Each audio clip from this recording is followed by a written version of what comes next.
꾸빼시의 행복 여행이라는 책이 있습니다. 여러분, 책 제목이 뭐라고요?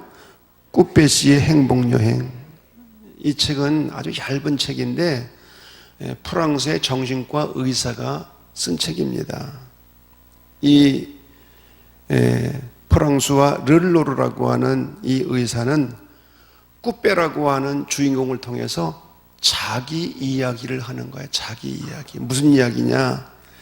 이 르르로르가 파리 중심가에서 정신과 병원을 운영을 하고 있는데 손님들이 많은 거예요. 진료실은 언제나 환자들로 넘쳐났어요. 옳지, 그래도 괜찮아요. 넘쳐났어요. 그런데 대부분의 환자들은 많은 것을 가지고 있으면서도 행복하지가 않은 거예요. 불행하다고 생각을 하는 거예요. 그런데 이 꾸빼시도 어느 날 자신을 가만히 돌이켜보니까 행복하지가 않은 거예요. 자기도 의사로서 성공을 하고 돈을 많이 벌고 환자가 넘쳐나고 그런데도 행복하지가 않아. 그리고 마음의 병을 안고 찾아오는 환자들을 자기가 고칠 수가 없는 거야. 그래서 이 꾸빼시는 은행문을 닫고 1년 동안 행복이 무엇인지를 찾기 위해서 전 세계로 여행을 떠납니다. 수많은 사람들을 만나고 무엇이 행복인지를 묻고 찾는 거예요. 그런데 결론적으로 이 꾸빼시가 1년 동안 전 세계를 여행하면서 얻은 결론이 있어요. 뭐냐? 행복은 뭐라고요? 결과가 아니라 과정이다. 행복은 결과가 아니라 과정이다. 무엇을 이루고 무엇을 달성하고 그래서 행복한 것이 아니라 그 과정, 그것을 얻기 위한 그 과정이 중요하다는 거예요. 과정. 여러분 생각해 보세요. 등산을 하는데 정상에 올라가는 순간만 행복하다면 그 나머지 시간은 불행한 거예요. 그 과정이 행복해야지. 정상에 올라가면 물론 그 희열이 있지만은 등산의 전 과정이 행복해야 그게 진정한 행복이지. 그래서 이 정신과 의사는 이런 경험을 하고 돌아와서 다시 환자들을 만나고 자기가 만났던 경험했던 이야기들을 환자들에게 들려주고 그러면서 사람들에게 카드를 적어줬어. 카드를 써가지고 적어줬는데 이게 아주 기가 막힌 내용이에요. 한번 띄워주세요. 자, 시작. 춤추라. 아무도 바라보고 있지 않은 것처럼.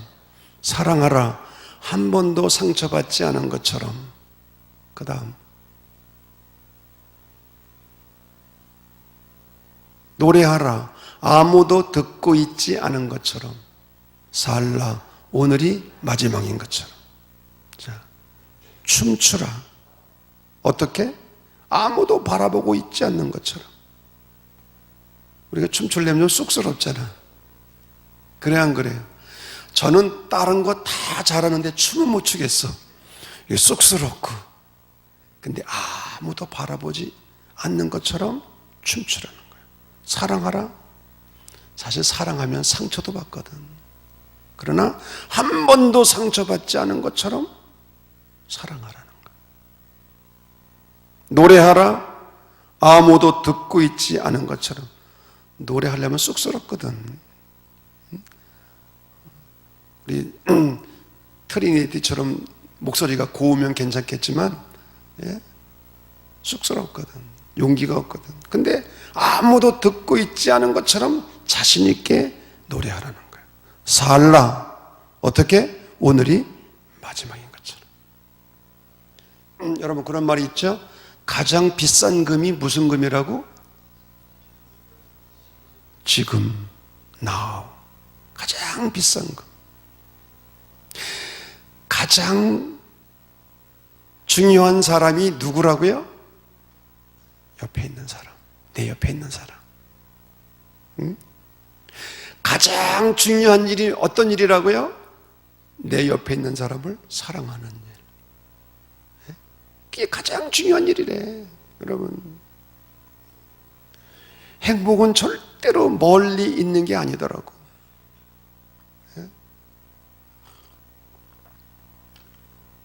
사랑하는 아내의 손잡고 이 가을날 한번 가을 햇빛을 받으며 걸어보세요. 한 장은 그렇게 쑥스러워?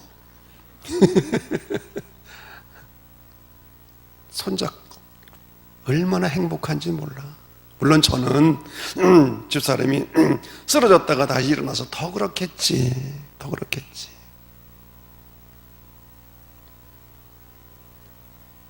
인생의 진정한 행복은 과정에서 찾아야 된다는 거예요. 결과에서 찾으면 안 된다는 거예요. 성공했을 때만, 어떤 목표를 이루었을 때만 행복을 느껴서는 절대 안 된다는 거예요. 그런데 성경을 보게 되면 과정에서가 아니라 결과에서 행복을 찾으려고 했던 대표적인 사람이 있어요. 그 사람이 누구냐? 바로 야곱입니다. 야곱. 야곱은 일생을 치열하게 산 사람이에요. 치열하게 살았어. 무엇을 위해서? 성공을 위해서, 목표를 위해서. 아마 지금 60이 넘으신 분들은 정말 치열하게 살았어. 저도 마찬가지. 정말 치열하게 살았어. 뒤도 안 돌아보고 옆도 안 돌아보고 그냥 앞만 바라보고 목표를 위해서, 성공을 위해서. 저는 27에 신학대학을 들어갔잖아요. 그러니까 늦었잖아, 남보다. 그러니까 급한 거야. 남보다 더 공부 열심히 해야 되고. 네? 늦었으니까. 또 개척을 했네, 38살에 지하실에서. 그러니까 이게 교회가, 여러분 1991년도만 해도 교회가 부흥될 때가 아니야. 특별히 평촌 신도시는요, 주위에 큰 교회들이 너무 많아. 근데 그런 상황에서 개척을 했는데 이거 어떻게 하면 좋습니까? 정말 치열하게 해서 치열하게. 그러다 보니까 주변을 바라보지 못한 거예요. 바로 야곱이 그랬어. 야곱의 삶의 유일한 목표는 성공이었어요. 성공. 그래서 이 야곱이 한평생 정말 치열하게 성공을 바라보고 달려왔는데, 그러다 보면 두 가지 현상이 나타납니다. 성공을 위해서 치열하게 살다 보면 두 가지. 하나는 목숨 걸고 일하는 거예요. 목숨 걸고 일하지 않으면 성공 못하는 거지. 안 그래요, 여러분? 가진 건 없고 백도 없고 목숨 걸고 일해야 돼. 야곱도 창세기 31장 40절을 보면 내가 이와 같이 낮에는 더위와 밤에는 추위를 무릅쓰고 눈 붙일 겨를도 없이 지냈나이다. 지금 외삼촌 라반에게 야곱이 하는 말이에요. 눈 붙일 겨를도 없이 치열하게 살았어.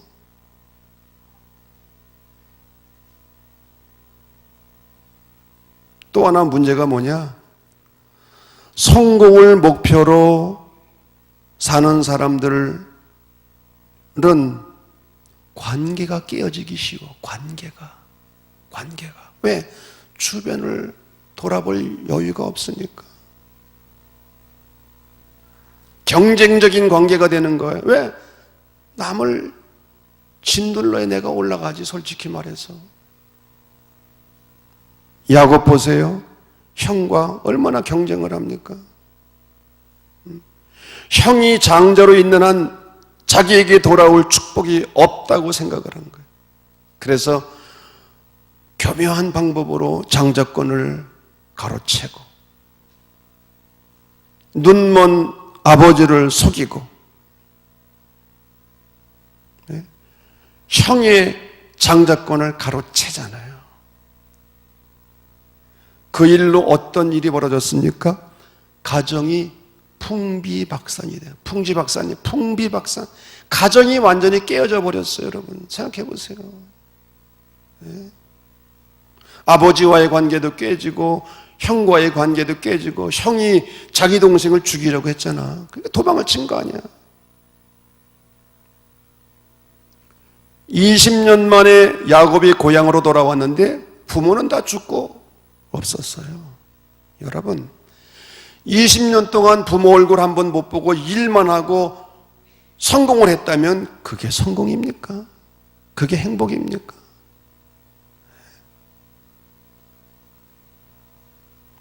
사랑하는 사람들과의 관계가 다 깨어지고 성공했다면 그것이 진정한 행복입니까? 야곱은 이런 질문조차 할 겨를도 없이 눈코 뜰 새 없이 일만 한 거야. 20년 동안. 그래서 20년 동안 어느 정도 성공을 했어. 어떻게 성공했죠? 부인을 4씩이나 얻었어.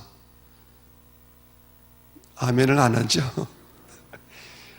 4씩, 4명의 부인을 데리고 살게 됐어. 자식을 몇 명 낳았어요? 11명. 그때는 11명, 나중에 12명 채웠습니다만은 재산도 얻었고. 아니, 제가 살아보니까 인생을 살면서 정말 마음 터놓고 믿고 신뢰할 수 있는 관계, 그런 사람 한 사람만 있어도 행복한 거야. 아멘 안 하네. 정말 100% 나를 믿어주고 믿을 수 있는 사람 한 사람만 있어도 그 인생은 행복한 거야. 그 사람이 누구예요? 부부거든, 부부. 야, 집사람이 아파가지고 쓰러졌는데 나를 100% 지지하고 믿어주고 신뢰하고 기도해주는 사람이 쓰러지니까 마음이 그렇게 허물어지더라고. 네? 부부관계는 정말 이게 신비한 관계고요. 나는 지난 3년 동안 깨달은 것 가운데 하나는 조강지처가 대단한 존재다. 아멘 안 하네. 여자라는 존재가 정말 집안에서 대단한 존재다. 왜 남자들이 아멘을 안 해? 여자의 손길이 여러분 얼마나 이게 대단한 손길인지 몰라. 여자의 손길이 이 살림하고 이거. 저는 요즘 제 취미가 살림이 됐어요. 겉으로는 이제 멀쩡해 보이지 집에 가서는 설거지하고 집안 치고 이게 취미가 돼서 설거지하는 게 집안 치고. 야 하면서 난 평생을 몰랐어 그런 거를. 대접만 받고 그냥. 근데 여자의 손길이 이게 대단한 거야. 왜 아멘들을 안 하는지 모르겠어. 예? 근데 야곱은 몇 명을 얻었다고? 4사람씩을 얻었으니 이거 얼마나 대단한 거야 이게. 예? 한 사람도 대단한 건데 한 사람도 조강지처가.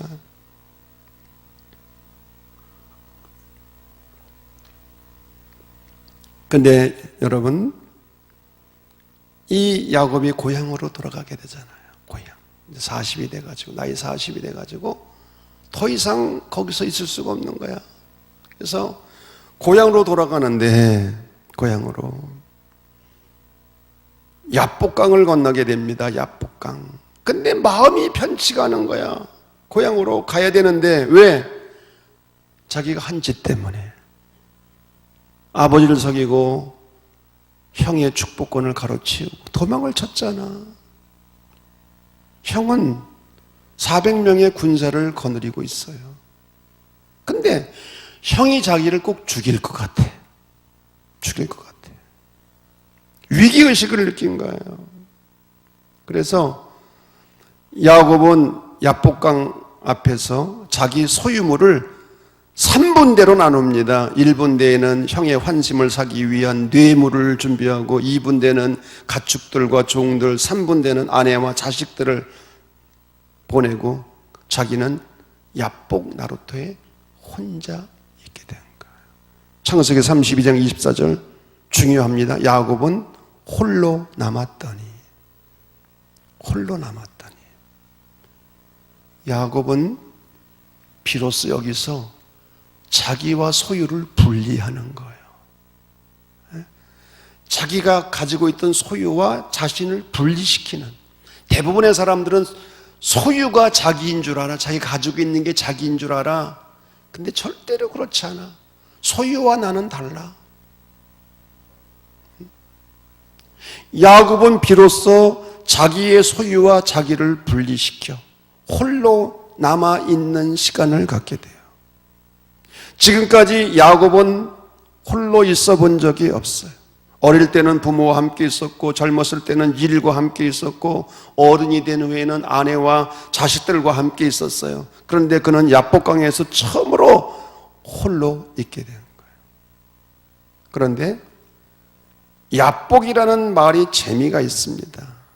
히브리어 야복그라는 말인데 이 말의 의미는 비우다, 쏟다, 그런 의미예요. 야복강은 비우는 강이에요. 왜 야곱에게 야복강이 중요할까? 야곱은 지금까지 살면서 한 번도 자기를 비워본 적이 없는 거예요. 부지런히 채우려고만 했어. 그가 생각하는 행복은 많은 사람이 생각하는 것처럼 더 많이 소유하고 더 높이 올라가고 성공하면은 그것이 행복이라고 생각을 했어. 그래서 계속 멈추지 않고 앞을 향해서 달리기만 한 거예요. 그런데 하나님은 이 야곱으로 하여금 야복강 앞에서 멈추게 하셨어. 달려갔던 발걸음을 멈추게 하셨고, 한 번도 외로워 본 적이 없는 야곱을 홀로 있게 하셨어요. 여러분, 영성의 길에서 이 홀로 있으면 대단히 중요합니다. 홀로 있는 시간. 하나님께서는 열왕기상 17장을 보면 엘리야로 하여금 그릿 시내가에 가서 홀로 있는 시간을 갖게 하셨잖아요. 이 홀로 있는 시간.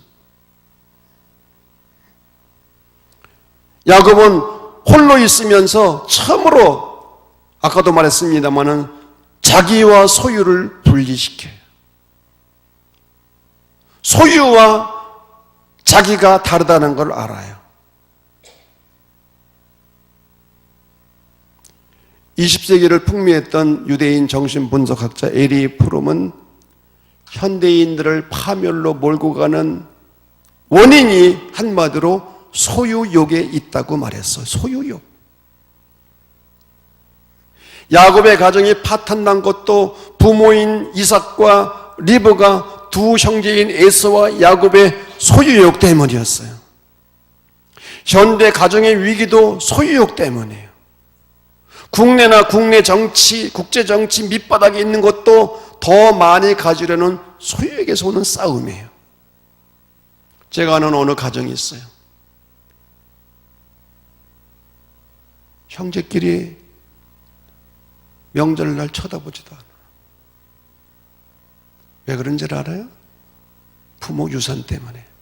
아버지가 교장 선생님으로 은퇴하고 유산을 좀 남겼는데, 이 유산 때문에 서로 많이 갖겠다고 소송을 걸었어. 동생이 형을 향해서 소송을 걸었어. 그래가지고 사실은 그분이 내 가까운 목사님인데 죽겠다는 거야. 어떻게 동생이, 아버지가 돌아가시기 전에 동생 몫을 다 챙겨줬대요. 아파트도 사주고 뭐 했는데 부족하다고 더 달라고 형에게 소송을 했어. 여러분, 이게 얼마나 불행한 일인지 몰라. 이런 가정들이 한두 가정이 아니야. 아마 여러분 가운데도 두 가정 정도 있을 것 같아. 네, 교세 그랬어요. 여러분, 부모 유산 없는 것을 감사히 여기시기를 바랍니다. 그랬더니 여자 권사님 나랑 동갑이 아주 농담도 잘하고 재미있는 권사님이 그러더라고. 목사님, 싸워도 있었으면 좋겠어요. 그러더라고. 예? 있고 안 싸우면 더 좋지. 있고 안 싸우면. 근데 부모 유산 많잖아요. 100% 싸워. 여러분, 행복은 어디에 있는가? 얕복에 있는 거예요. 자기를 비워야 되는 거예요. 할렐루야. 이 비움은 기독교 영성의 본질이고 핵심입니다. 왜? 예수님께서 자기를 비워 종의 형체를 가지사, 케노시스, 이 헬라어의 케노시스라는 말이 대단히 중요한 말이에요. 기독교 영성의 핵심이에요. 자기를 비워. 왜 불행한가? 왜 싸우고 갈등하는가? 비우지 않아서. 비우지 않고 채우려고 만들어.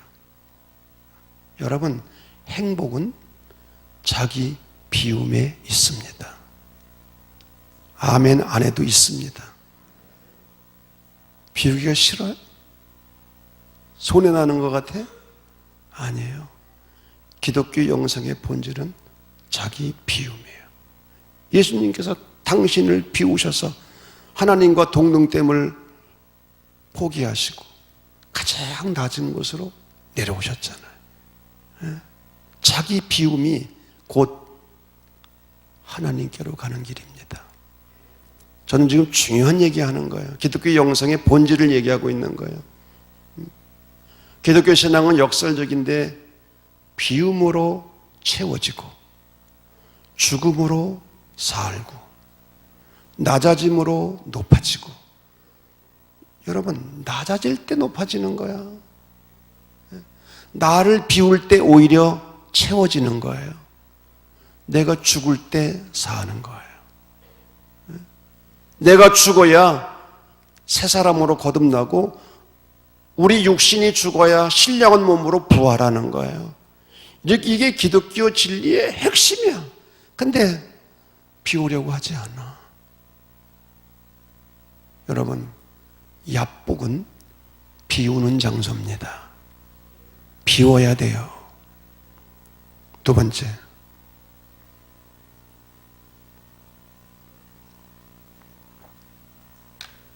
밤이 어두워지자 갑자기 한 사람이 씨름을 걸어옵니다. 처음에는 사람인 줄 알았는데 삿발을 잡아보니까 이게 보통 사람이 아니야. 잡아보면 알잖아. 이게 누군지, 상대방이 누군지. 하나님의 천사였어요. 천사는 야곱을 이길 수 없게 되자, 여러분, 야곱이 구한 게 무엇입니까? 나를 축복하소서. 나를 축복하소서. 나를 축복해 주지 않으면 내가 당신을 놓을 수 없나이다. 날이 새어감으로 가야 되는데 붙잡고 늘어지는 거야. 천사는 야곱을 이길 수 없게 되자 야곱의 허벅지 관절을 내리칩니다. 여기 관절. 그러니까 환도뼈가 위골이 됐다고 그러잖아요. 위골. 천사가 묻습니다. 네 이름이 뭐냐? 야곱입니다.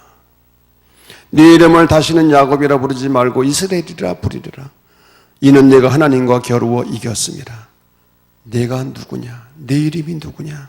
야곱은 한 번도 자기가 누군지를 묻지 않았어. 여러분, 소크라테스가 한 말, 너 자신을 알라? 그게 뭘 대단한 말이라고? 근데 중요한 말이거든. 우리는 자신을 몰라. 내가 누군지를 몰라. 왜? 묻지를 않아. 그냥 성공만을 위해서 달려온 거예요. 야곱은 한 번도 내가 누구냐를 묻지 않고 다른 사람이 누구냐만 물었어요. 그의 관심은 항상 다른 사람이었어요. 자기보다 더 많이 가지고 더 높은 사람들에 대하여 불평하고 흠을 찾아내고, 그 사람 때문에 내가 불행하다고 생각을 하고, 어릴 때는 부모 때문에 자기가 불행하다고 생각하고, 둘째기 때문이라고 그러고, 자라서는 자기보다 먼저 태어난 형 때문에 내가 불행하다고 생각하고, 하란에 가서는 20년 동안 종살이를 하면서 장인 때문에 자기가 불행하다고 생각을 하는 거예요. 평생 너 때문이야, 너 때문이야 하고 살았어. 그런 야곱에게 하나님이 물으시는 거예요. 네 이름이 뭐냐? 네 이름이 뭐냐? 하나님의 질문 앞에 야곱은 자기 이름이 야곱인 것을 알아요. 야곱이라는 이름의 의미가 뭐라고요? 발뒤꿈치를 잡았다. 이 말을 확대 해석하면 사기꾼, 속이는 자, 거짓말하는 자, 그런 뜻이에요. 이 야곱은 한평생 남을 속이고 거짓말하고 남의 것을 가로채고 그런 인생을 산 거예요. 어떤 사람의 이야기입니다. 언제나 자기를 괴롭히는 사람이 있다고 생각을 했어요. 괴롭히는 거야. 꿈속에까지 따라와. 빠른 걸음으로 자기 앞을 지나가 달려가서 그 옆구리를 툭 쳤어요. 그런데 이게 웬일입니까? 그 사람이 돌아섰는데 그 사람은 다름 아닌 자기 자신이었어. 그래서 이렇게 썼습니다. 나를 평생 괴롭히던 적을 만나보니 그는 다름 아닌 나 자신이었다. 여러분, 솔직히 말해서 누가 원수입니까? 누가 적입니까? 여러분의 원수, 여러분의 적이 누구예요? 여러분을 정말 힘들게 하는 사람이 누구예요? 신앙생활을 파괴하고 하나님께로 나아가는 그 길을 방해하는 사람이 누구예요? 남편입니까? 남편이 왼수입니까? 아니에요. 내가 나의 적이에요. 더 정확하게 말하면 내 안에 있는 죄성, 내 안에 있는 죄성, 나이를 먹어도 내 안에 있는 죄성이 사라지질 않아. 지지난주에 요나서를 공부했는데 우리는 요나가 하나님 앞에 성질을 부리고 화내잖아. 여러분, 사람이 죽을 때가 돼도 성질 하나 못 죽이고 사는 게 인생이야. 우리 한 장로님은 성질 다 죽이셨어? 우리의 영성생활에서 가장 큰 원수가 누구냐? 나 자신이야. 나 자신. 인간은 자기를 알고 자기가 변화될 때 행복한 거예요. 할렐루야. 항복해야 행복한 거예요. 따라합시다. 항복해야 행복하다. 하나님 앞에 내가 누구인지, 내가 얼마나 흉악한 죄인인지, 얼마나 부끄러운 존재인지 끊임없이 묻고 하나님의 은혜를 구하고, 나이를 먹으면 내 안에 죄성이 없어질 것 같지만 절대 그렇지 않더라고. 나이를 먹어도 마찬가지야. 나이를 먹어도 그렇잖아요, 여러분. 우리 교회에 돌아가셨습니다만 매일 새벽기도 나오는 권사님이 80대가 되셨을 때 제가 새벽기도를 설교하다가 권사님 성질 다 죽이셨어요? 그랬더니 아직 못 죽였어요 그러더라고. 그럼 언제 다 죽이실 겁니까? 글쎄 모르겠어요 그러더라고요. 80이 넘었는데도.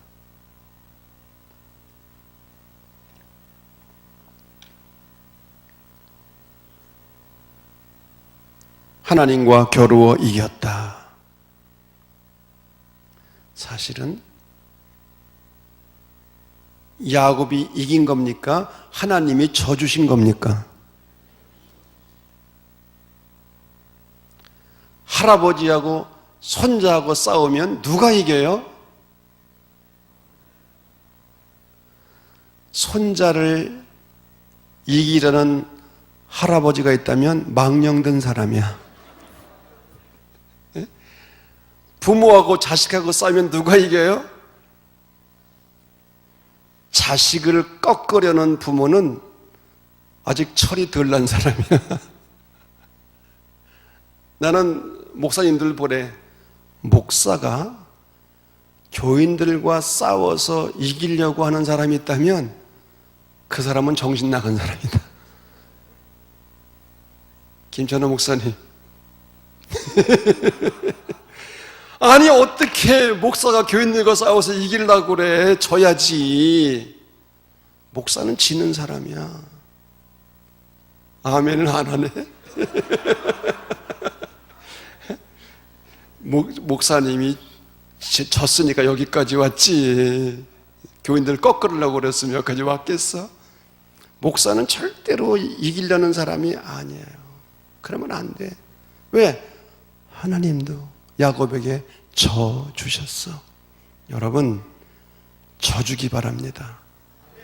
집안에서도 아내 꺾으려는 남편처럼 진짜 못난 인간들이 없어. 신혼 초에는 우리 결혼할 때도 말이야, 뭔 속담이 뭐 얘기했었냐면은 부거하고 마누라는 사흘에 한 번씩 패야 된다. 아니 선배들이 그렇게 가르쳐 주더라고. 우리 때 장로님도 그랬어 안 그랬어? 그때 우리 나이 많은 장로님은 아시겠다. 여기 장로님 젊은 것 같아. 한 장로님은 아직도. 우리 가운데 장로님 그랬어 안 그랬어? 얘기만 들었어? 예. 제가 1980년대에 결혼했거든요. 근데 선배들이 여자고 부거는 사흘에 한 번씩 패야 된다. 야, 그 말들이 어떻게 될까? 망하는 것이 망하는 것. 여러분, 남자들은 여자를 천사처럼 섬기고 살아야 돼. 여자 꺾으려는 남자들 그런 병신들이 어딨어. 그런 병신 중에도 진짜 상병신이야. 여기는 그런 사람이 없을 것 같아. 그렇죠? 그냥 남자들은 그냥 종처럼 사는 거야. 종처럼. 자기 아내를 왕비 대접을 해야 무슨 대접을 받아? 왕 대접을 받는 거지. 근데 어디 감히 여자를 꺾으려고 그래. 말이 안 되는 거지. 하나님께서 야곱에게 져 주신 것처럼 져 주며 살기 바랍니다. 그래야 행복한 거야. 그래야 행복하다니까. 가정이 평안하고, 교회에서도 마찬가지고.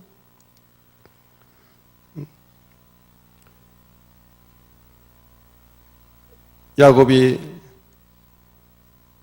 이 야복강에서 누구의 얼굴을 배워요? 하나님의 얼굴을. 브니엘. 브니엘이 무슨 뜻이에요? 하나님의 얼굴. 하나님의 얼굴. 네 이름을 다시는 야곱이라 부르지 않을 것이요 이스라엘이라 하리라. 이름을 바꿔주셨어요. 이름이 바뀌었다는 것은 존재가 바뀌는 거예요.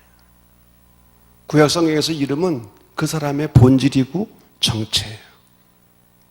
야곱이 이스라엘로 바뀌어졌어요. 존재가 바뀐 거예요. 소유지향적 삶에서 에리 프롬대로 말하면 소유지향적 삶에서 존재지향적 삶으로 바뀐 거예요. 30절 그러므로 야곱이 그곳 이름을 브니엘이라 하였으니 그가 이르기를 내가 하나님과 대면하여 보았으나 내 생명이 보존되었다 하멸하라. 하나님의 얼굴. 하나님의 얼굴을 대면하게 된 거예요. 야곱은 그동안 사람의 얼굴만 바라보고 살았어. 사람의 얼굴만. 하나님의 얼굴을 바라보지 않았어. 가끔 하나님을 바라보았는데 하나님의 얼굴이 아니라 하나님의 손을 바라보았어. 얼굴과 손은 달라요. 얼굴은 사람의 존재요, 손은 사람의 소유인 거예요. 얼굴은 하나님 자신이고 손은 하나님이 주시는 축복인 거예요. 얼굴은 우리가 바라보는 존재의 목표요, 손은 삶의 수단인 거예요. 어른은 얼굴을 보고 아이들은 손을 보는 거예요. 예? 여러분, 우리가 기도할 때에 하나님의 얼굴을 구하느냐 하나님의 손을 구하느냐 선물을 구하느냐 굉장히 중요한 거예요. 우리가 기도 잘하고 열심히 하는 거 굉장히 좋은데 기도의 내용이 뭐냐? 우리는 하나님의 손을 구할 때가 많아. 선물을 구할 때가 많아. 달라고 그럴 때가 많아. 애들은 부모의 손을 보고 어른은 얼굴을 보는 거예요. 어린아이와 같은 신앙은 하나님의 손만 봐. 달라고만 그래. 선물만을 구해. 여러분, 하나님의 얼굴을 구하시기 바랍니다. 영성생활이란 다른 것 아니에요. 세상을 바라보던 우리의 눈을 하나님으로 향하는 거예요. 하나님의 손을 바라보는 것이 아니라 하나님의 얼굴을 바라보는 거예요. 얼굴을 바라보면 닮게 되어 있어요. 그 유명한 큰 바위의 얼굴, 나다니엘 호돈의 그 유명한 작품. 그래, 저 큰 바위의 얼굴을 매일매일 쳐다보았는데 그 소년이 자라서 그 큰 바위의 얼굴을 닮은 위대한 인물이 된 거예요. 하나님을 바라보면 하나님을 닮게 되어 있어요. 왜 우리가 변화가 되지 않느냐? 하나님의 얼굴을 구하지 아니하고 하나님의 손만 구하는 교회 와서도 손만 구해. 주님의 옷자락을 붙잡으려고 하지 않고 엉뚱한 것을 붙잡으려고 그러는 거예요. 야곱은 긴 밤이 지나고 다리를 쩔룩거리면서 고향 땅을 향하여 걸어가는데 오늘 성경을 보면 아침 해가 떠올라. 이게 얼마나 아름다운 장면인지 몰라. 밤새도록 씨름하고 하나님의 얼굴을 배웠고 비록 환도뼈가 위골이 되어서 다리는 절었지만 아침 해가 찬란하게 떠오르는 거예요. 이 아침에는 희망과 축복의 상징인 거예요. 다리를 더 절었지만 하나님의 얼굴을 배웠고 하나님과 함께 길을 떠나게 된 거예요. 그에게는 제2의 인생이 시작된 거예요. 그리고 평생 가슴을 짓누러 왔던 형 에서와 화해를 이루어지는 거예요. 야곱이 형을 만나 말합니다. 형의 얼굴을 배우니 하나님의 얼굴을 배우는 것 같습니다. 어떻게 이렇게 고백할 수 있었는가? 하나님의 얼굴을 배웠기 때문에. 형 에서의 얼굴이 하나님의 얼굴처럼 보인 거예요. 형의 얼굴이 바뀐 게 아니라 이 야곱의 마음이 바뀐 거예요. 할렐루야. 남편의 얼굴이 왼수같이 보여요? 그 사람 마음이 문제인 거예요.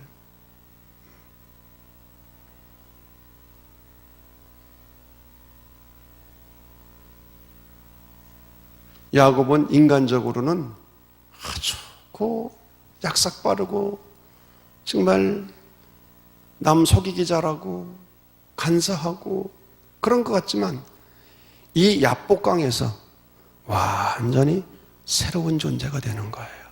할렐루야. 그래서 야곱은 인간적인 허물과 약점에도 불구하고 하나님의 구원사의 도구가 된 거예요. 인간적으로 보면 에서가 훨씬 대범하고 남자답고 잘생기고 튼튼하고 거기에 비하면 야곱은 진짜 비교가 안 될 정도로 부족한 사람이야. 그러나 이 야복강의 놀라운 은혜, 이 하나님의 얼굴을 배우는 이 놀라운 은혜를 통해서 야곱은 하나님의 구원사의 도구로 쓰임받게 된 줄로 믿습니다. 오늘 우리에게도 이런 야복강의 사건이 필요한 거예요. 이 야복 나루터의 사건. 사랑하는 성도 여러분, 이 야곱의 이야기가 저와 여러분의 이야기가 되기를 바랍니다. 이번 성회에서 주님 정말 야복 나루터가 되게 해주십시오. 할렐루야. 주님의 얼굴을 뵙게 하여 주시옵소서. 나를 비우게 하시고 내가 죽어지게 하시고 내가 누구인지를 처절하게 깨닫고 주님 앞에 변화되는 사람이 되게 하여 주시옵소서.